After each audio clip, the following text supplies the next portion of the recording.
Okay, Assalamualaikum semua. Okay, Assalamualaikum and good evening to all of you. So today we are going to discuss the answer for the question related to chapter 6 circular motion, or the question for aura week 6 chapter 6 or week 7. Okay, so this is our first question of aura. So let's go straight to the question. Figure 1 shows the top view. So imagine that we are looking from the top and we have this diagram. The top view of a U-turn at a road divider. Okay, so this is the divider. Okay, the radius of the circular curve is 4.5 meters. So this is the radius. And a 1,000 kilogram car, so this is the mass, maintains a speed of 15.5 meter per second. So this is V. Along path points A to C. So we start from A, it is and at point C. Question A. Copy the path and indicate the direction of velocity and acceleration of the car at point B. So remember, okay class, so at this curve, this car is making a circular path. Okay, so for a circular path, the direction is always directed towards the center of the circular path. So imagine that you are having a complete circle. So this is a complete circle. Alright, complete circle. So this is the center. So your direction of acceleration is towards the center. So this is your direction of acceleration, and direction of velocity is always perpendicular to acceleration. Okay, so here are the answers for A, velocity and acceleration. Alright, and then question asks us to find the centripetal acceleration at point B. So we just apply the equation. So this is the solution for B. Okay, so AC is equal to, just to remember the equation is V squared over R. So everything is given. We have velocity is 15.5 squared over R. R is 4.5. Then your answer is supposed to be 53.39 meter per second squared. And then question C, calculate the centripetal force. And again, you can just straight away using the equation. Okay, so remember we have MAC. So we already calculate AC. Then you can just substitute the value, 1,000 times 53.39. So we have 5.34 times 10 to 4 Newton. And the last question is, determine the magnitude and direction of frictional force on the car at point B. Okay, again we have point B. So this is our point B. Okay, remember, if we are talking about centripetal force, okay, centripetal force, it is always contributed by other type of forces. So in this case, our centripetal force is actually contributed by frictional force. Okay, so we have frictional force in this direction. Okay, imagine if there is no frictional force between the tire and the road. Okay, meaning the car, when it is making a U-turn, it is able to be slipped away from this curve. Okay, so our FC in this case is actually contributed by frictional force, and this is the direction. Direction is towards the center. So for answering D, we can just make a statement.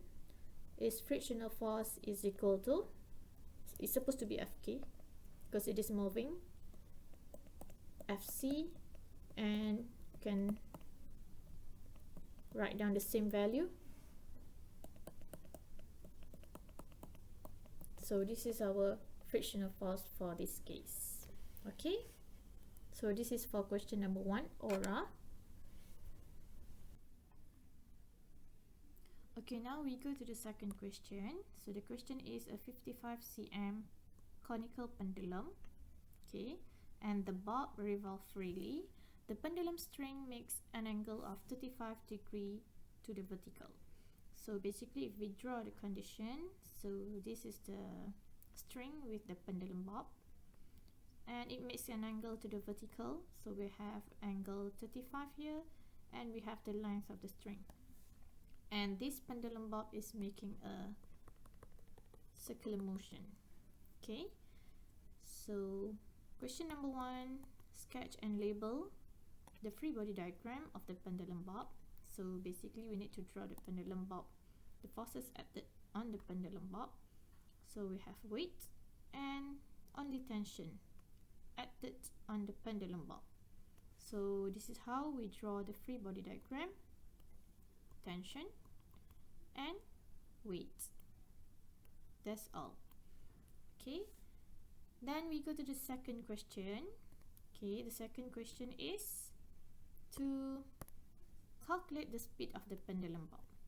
Alright, so this time we're applying the equation. So what we do here is we resolve t.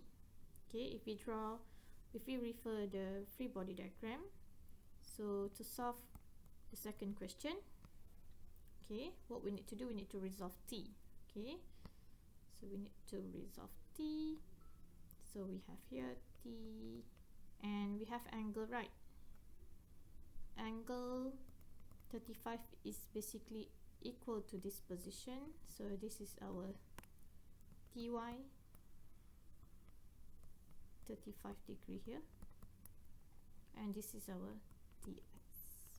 Okay, and also we have weight, and our centripetal force is acting in this direction, Fc. So based on this diagram, okay, so we can deduce the equation for both x and y axis. Alright, so for y axis, we are applying summation of Fy equal to ma. So Fy, we have Ty minus weight equal to 0. There is no motion in y axis. So expanding the equation, so we have T cos 35, substituting Ty, is equal to mg. Okay, so this is the first equation. And now we're using the information for the x-axis. So we have our Fc, centripetal force, is equal to mac, and in this case our centripetal force is equal to Tx is equal to mv squared over r. Okay, and expanding Tx is equal to T sine 35 equal to mv squared over r. And now this is becoming our second equation.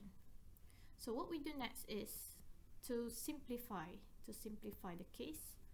So we can have equation 2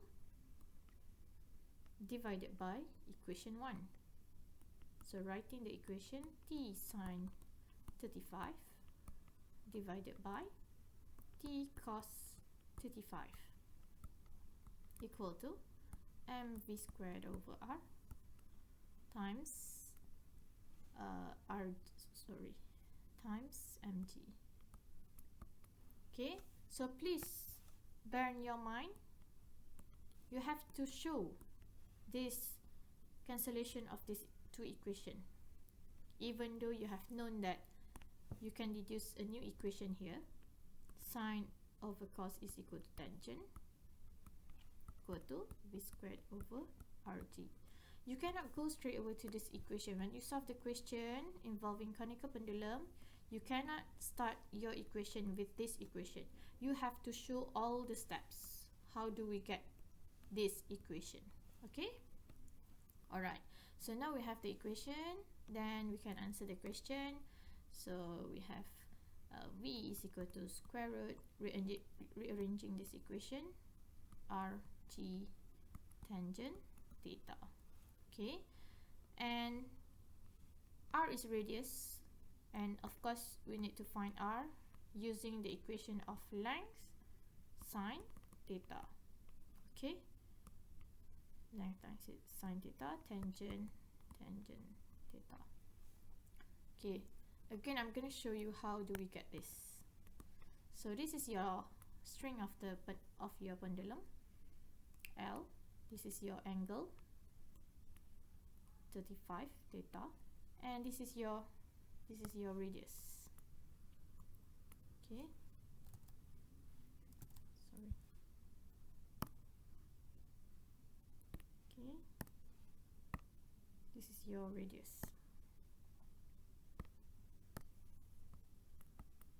So from here we can have R is equal to L sine theta. And now we substitute the equation. So we have got all the values, 0.55 sine 35. Everything must be in SI unit. 9.81 tangent 35. And then you can have your velocity is 14.72 meter per second. So this is the answer for velocity. Okay. Alright. So this is the steps. It's quite long, but you have to know how to derive the equation. Now we go to the third question. Calculate the angular velocity of the bulb. Okay, so please recall the equation that relates angular velocity with V. Okay, because we have got V from question number 2. So the equation that relates both is V equal to R omega. Okay, so now we can have omega is equal to V over R. Our V is 14.72 divided by, this is our R, the one that we have just calculated just now. Then we can have 47. Please remember the unit, radian per second. So this is our omega. So that's all. Thank you very much.